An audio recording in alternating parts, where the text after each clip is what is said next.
Hablamos de lo que van a ser las elecciones en Venezuela este domingo. Va a producirse después del resultado. Probablemente, si finalmente, tal como están diciendo las encuestas, Maduro pierde las elecciones, habrá que ver en qué paz amanece Venezuela el lunes, si ese es el resultado. Un cambio en el orden geopolítico, ¿no? Por determinadas cuestiones, cómo mira el resto del mundo a esa Venezuela rica en petróleo y con tantos negocios a llevar adelante, si es que empieza a ser un país normal. Hablamos con Claudio Fantini, analista internacional. Gracias, Claudio, por atendernos. ¿Cómo estás? ¿Qué tal? Un gusto saludarte, Nuria. Gracias por el llamado. Por favor, gracias a vos. Bueno, ¿qué esperás de lo que sucede el domingo en una Venezuela convulsionada, con la gente con miedo a votar, con los venezolanos que viven en el exterior? Creo que un puñadito muy chiquito puede ejercer el derecho a votar, con un Maduro que trata de bajarle el tono, pero la amenaza del baño de sangre está ahí vigente, con periodistas que no pueden ingresar a cubrir el proceso. Bueno, lo que se ha visto en todos estos meses es una colección de triquiñuelas, de trampas, de operativos de todo tipo para evitar un triunfo opositor. Ujú. Desde las proscripciones y los exilios, incluso de todas las figuras fuertes de la oposición, o sea, de aquellos rostros y nombres que la población reconoce como líderes de la disidencia, hasta la proscripción de una desconocida, pero que se llamaba Corina, Sí. y que había sido puesta por Corina Machado cuando fue proscripta también ella. Ujú. Entonces recurrió a una escritora conocida solo por los lectores de sus libros, pero el régimen entendió que el nombre de Corina, la palabra Corina, ya era un llamador que resultaba peligroso y la proscribieron también. La última carta en la manga fue muy buena finalmente, que es González Urrutia. Edmundo González Urrutia es un desconocido absoluto para los venezolanos, pero María Corina Machado estuvo todo el tiempo al lado de él, recorrió todo el país al lado de él, y por ende lo hizo conocer. Hasta la trampa de las boletas esas, donde el único rostro que se repite y que es clarito es el de Maduro, y hay decenas, una cantidad absurda de candidatos que no son reales, no son opositores reales, son candidatos que generó el régimen para dispersar el voto opositor. Aún con todo eso, las encuestas están señalando, como vos decías, Nuria, que ganaría González Urrutia, o sea, perdería el régimen. Ujú. La verdad es que es muy difícil imaginar que si la elección es limpia, o sea, si el domingo no hay fraude durante la votación y en el escrutinio, pueda ganar Maduro. Parece imposible que Maduro pueda ganar realmente una elección si no recurre al fraude. Ujú. Pero también es muy difícil imaginar a Maduro reconociendo una derrota, y no solo a él, sino a todo el régimen Sí. y todo el universo delictivo y de corrupción que generó el régimen a su alrededor, Ahora, Claudio, ¿no? ¿cómo te imaginas el lunes a La, la mañana? Digo, imaginemos que, tal como dicen las encuestas, pierde Maduro. tengo, tengo muy bajita tu voz, Ah, casi no. no te escucho. A ver, intento. ¿Me A escuchás ver, bien ahora? ¿Un poco ahora mejor? sí, Bueno, te decía, ¿cómo te un imaginas poco el lunes mejor. a la mañana si finalmente Maduro pierde la elección y llega ese reconocimiento difícil, difícil, pero llega ese reconocimiento o no? Digo, ¿te imaginas una Venezuela convulsionada, una Venezuela en la que realmente haya un baño de sangre, una Venezuela ordenada y empezando a vivir otra etapa ya por fuera del régimen?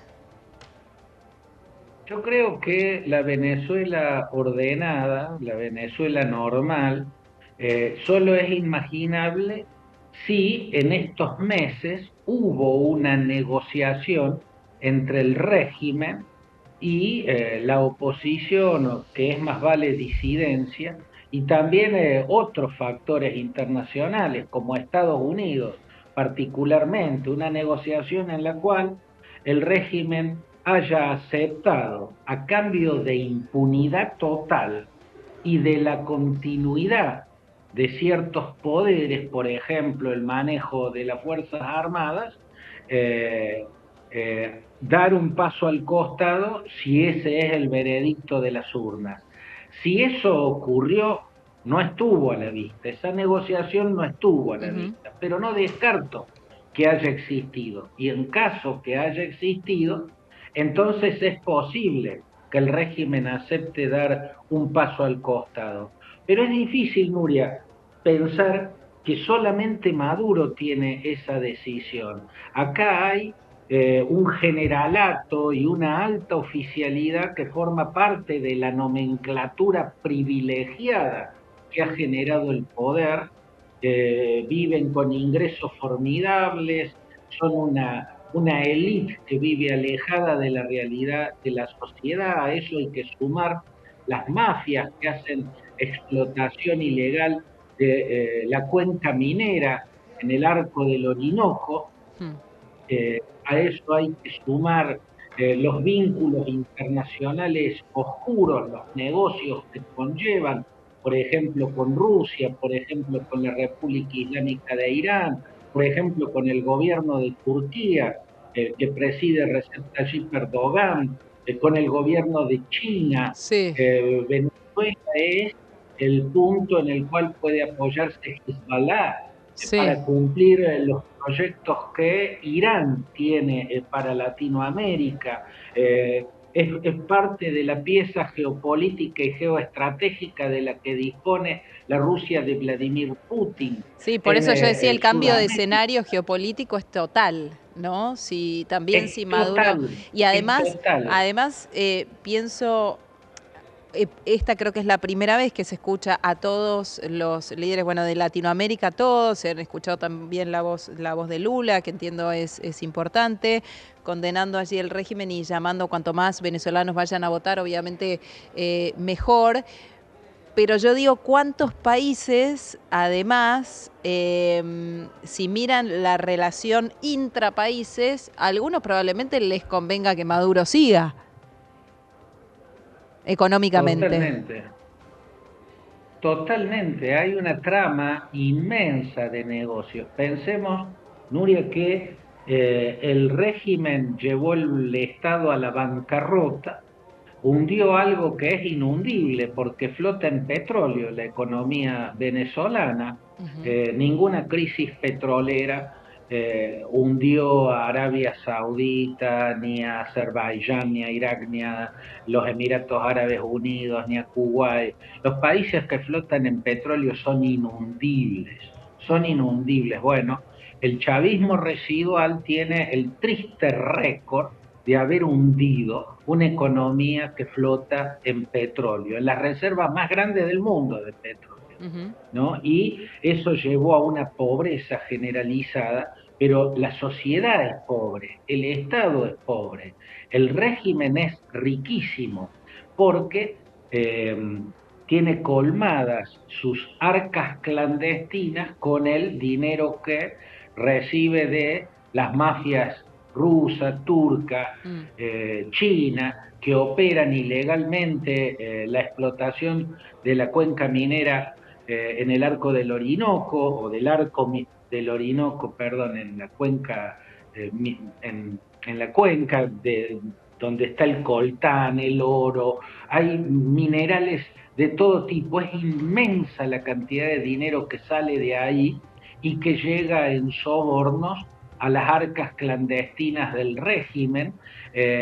Están los vínculos con el Estado, está la poliburguesía, ¿no? Los que se llenaron de dinero, amasaron fortunas a la sombra del poder y, siguiendo el mismo esquema ruso, el de Vladimir Putin, con los oligarcas de Rusia, esos oligarcas pueden mantener sus privilegios y acrecentar sus fortunas en tanto y en cuanto también sean proveedores y socios Ujú. del poder. todo eso muestra que es muy difícil, porque la decisión final tampoco está en manos de Maduro. A Mm. Maduro toda esa realidad va a intentar sujetarlo. Ya le deben estar diciendo, no, pero vos no te podés ir del Palacio de Miraflores. Mm. Son demasiados los negocios, son demasiados los delitos, a los que hay que sumar las represiones que dejaron cantidades de muertos y las cárceles como Ramo Verde, esa prisión militar repleta de presos políticos. Hay que sumar una cantidad de truculencias ocurridas en este tiempo bajo ese régimen calamitoso como para pensar que el resultado de las urnas va a ser respetado por las autoridades electorales. Tampoco se puede descartar que ocurra. Yo estaba en Nicaragua cuando la elección de 1990 parecía imposible que el régimen sandinista encabezado por Daniel Ortega pudiese aceptar una derrota en las urnas frente a Violeta Barrios de Chamorro, que era la contrincante, ¿no? Además, la competencia fue totalmente desleal, el sandinismo ocupaba todos los espacios de difusión, prácticamente no dejaba ningún espacio a la Unión Nacional Opositora, que se llamaba. Bueno, llegó la noche de la elección Sí. y en un momento se interrumpió el escrutinio porque los números estaban dando que el FSLN perdía. Gracias a Sergio Ramírez, ese brillantísimo escritor y gran demócrata que era en ese momento vicepresidente, y fue él el que convenció a Daniel Ortega que debía aceptar el resultado y debía darse un paso al costado. Así todo, se negoció a partir de ese momento la transición. En esa negociación se pactó impunidad y se pactó también que el ejército, el llamado Ejército Popular Sandinista, siguiera conducido por Humberto Ortega. El general Humberto Ortega era el hermano del entonces presidente. Bueno, yo no descarto que eso pueda ocurrir, pero no es muy fácil tener esa esperanza y sostenerla. Habrá que ver qué dicen las urnas el Sí. domingo y qué hace el régimen Exacto. ¿Y qué hace frente la a gente la también, no? sentencia de ¿Qué hace la gente que más y qué allá hace de la todo gente, está con sí. mucho miedo, claramente? Gracias, Claudio, por el contacto.